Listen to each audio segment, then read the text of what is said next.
스파이와 마술사. 어때요? 전혀 어울릴 것 같지 않은 두 비밀의 세계가 만난다면 과연 어떤 일이 벌어질까요? 오늘 우리는 CIA가 어떻게 최고의 마술사에게 도움을 청했는지, 그리고 그 결과 어떤 놀라운 일들이 벌어졌는지 그 비밀을 한번 파헤쳐보겠습니다. 시작하기 전에 이거 한번 보시죠. 마술사들을 하나로 묶는 신성한 맹세입니다. 마술의 세계는 비밀 위에 세워져 있잖아요. 바로 그 비밀을 다루는 기술, 그러니까 사람의 마음과 시선을 조종하는 그 기술 때문에 또 다른 비밀 조직이 그들에게 손을 내밀었습니다. 자, 이게 바로 오늘 우리가 파헤칠 핵심 질문입니다. 아니, 도대체 세계 최강의 정보기관이 왜 환상과 속임수의 대가를 필요로 했을까요? 그 답은 냉전 시대의 가장 어두운 비밀 속에서 찾을 수 있습니다. 때는 1973년으로 거슬러 올라갑니다. 당시 CIA 국장이 아주 악명 높은 프로그램 MK울트라의 모든 파일을 없애버리라는 명령을 내립니다. 수천 페이지에 달하는 정신 통제와 인간 조작에 대한 끔찍한 연구 자료들이 영원히 묻히는 듯했죠. 공식 기록이 다 사라졌으니까 이 마술 매뉴얼에 대한 이야기는 그냥 유령처럼 떠돌기만 했어요. 이게 진짜 있었던 걸까? 아니면 그냥 과장된 전설일까? 다들 그렇게만 생각했죠. 그런데 놀랍게도 그 신화가 사실로 밝혀집니다. 2007년에요. 전혀 다른 연구를 하던 연구원들이 먼지 쌓인 상자 속에서 진짜 우연히 이 매뉴얼의 완전한 사본을 발견하게 된 거죠.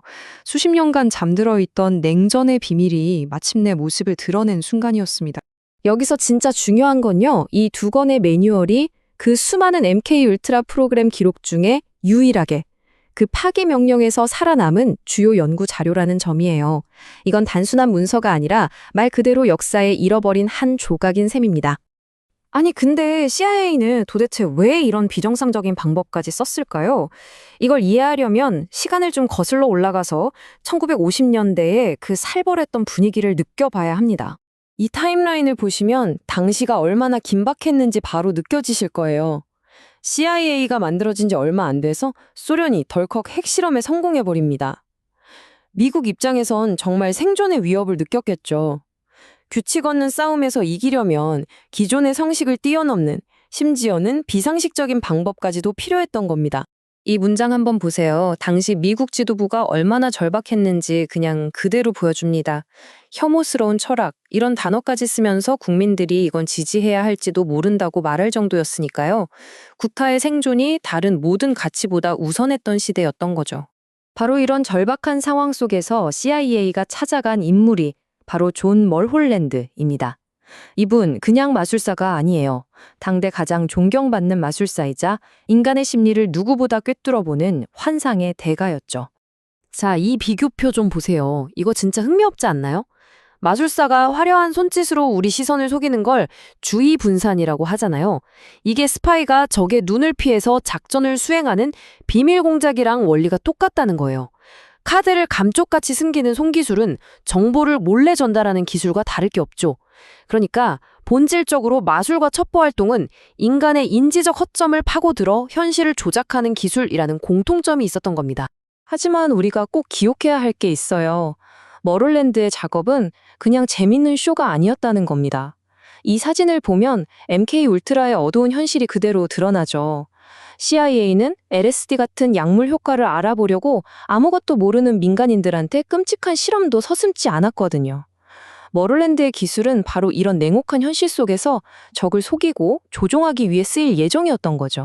자, 그럼 이제부터 멀홀랜드의 매뉴얼에 담겨있던 그 놀라운 장치와 기술들 한번 본격적으로 구경해볼까요? 진짜 첩보 영화에서나 나올 법한 기상천외한 도구들이 가득합니다. 가장 간단하면서도 진짜 기발한 것부터 시작해 볼게요.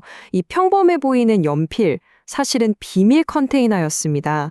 지우개 부분을 쑥 뽑으면 작은 공간이 나타나서 약물이나 비밀 메시지를 숨길 수 있었던 거죠. 이건 훨씬 더 치명적인 장치입니다. 겉보기엔 그냥 1달러짜리 은화인데 그 안에 독이 묻은 작은 핀이 숨겨져 있었어요. 그 유명한 유투기 격추 사건의 조종사 프랜시스 게리 파월스 같은 요원들한테 지급됐다고 해요. 만약 적에게 잡혔을 때 비밀을 지키기 위해 스스로 목숨을 끊어야 하는 그런 비극적인 상황을 위한 최후의 수단이었습니다.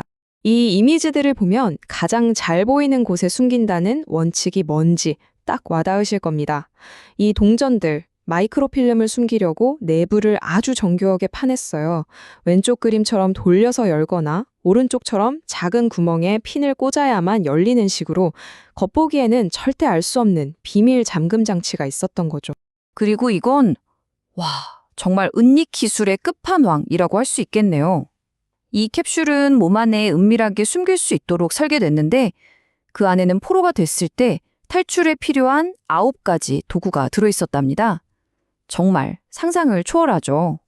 자, 지금까지 이론을 봤으니까 이제 실제 작전으로 넘어가 보죠. 과연 이런 환상의 원리들이 실제 정보 작전에서 어떻게 쓰였을까요?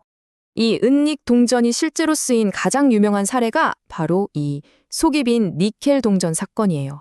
한 신문 배달 소년이 우연히 동전을 떨어뜨렸는데 이게 쫙 하고 쪼개진 거죠. 그리고 그 안에서 암호 메시지가 담긴 마이크로필름이 나온 겁니다. 이 작은 동전 하나가 미국에서 활동하던 거물급 소련 스파이의 존재를 밝히는 결정적인 단서가 된 거예요. 그리고 영화로도 만들어져서 너무나 유명한 아르고 작전 역시 이 마술적 원리의 집약체라고 할 수 있습니다. 변장의 대가로 불렸던 CIA 요원 토니 멘데스가 이란에 갇힌 외교관 6명을 구출하려고 진짜 거대한 무대를 하나 만든 거예요. 가짜 영화 제작사를 세우고 완벽한 커버 스토리와 위조 문서 그리고 할리우드 스타일의 변장으로 삼엄한 공황을 유유히 빠져나왔죠. 이건 한 요원이 연출한 목숨을 건 거대한 마술쇼였습니다. 그렇다면 이 모든 것의 시작이었던 남자, 존 멀홀랜드는 어떤 사람이었을까요? 그는 평생을 환상을 연구하고 또 무대 위에서 보여주는 데에 바친 인물이었습니다. 이게 바로 마술에 대한 멀홀랜드 자신의 정의입니다. 유쾌하게 환상을 창조하는 예술. 하지만 그의 기술이 냉전이라는 그 차가운 무대로 옮겨졌을 때 그 결과는 결코 유쾌하지만은 않은, 때로는 아주 치명적인 현실이 됐던 거죠. 자, 마지막으로 이 질문을 한번 던져보고 싶습니다. 인공위성이 하늘에서 모든 걸 보고 사이버 해킹이 판치는 오늘날 사람의 눈을 직접 속이는 이런 고전적인 속임수의 기술, 이게 과연 구시대의 유물이 됐을까요? 아니면 오히려 기술이 발전할수록 가장 예측하기 어려운 인간의 심리를 이용하는 이런 아날로그적인 기만술이 더 강력한 무기가 될 수도 있을까요? 여러분은 어떻게 생각하시나요?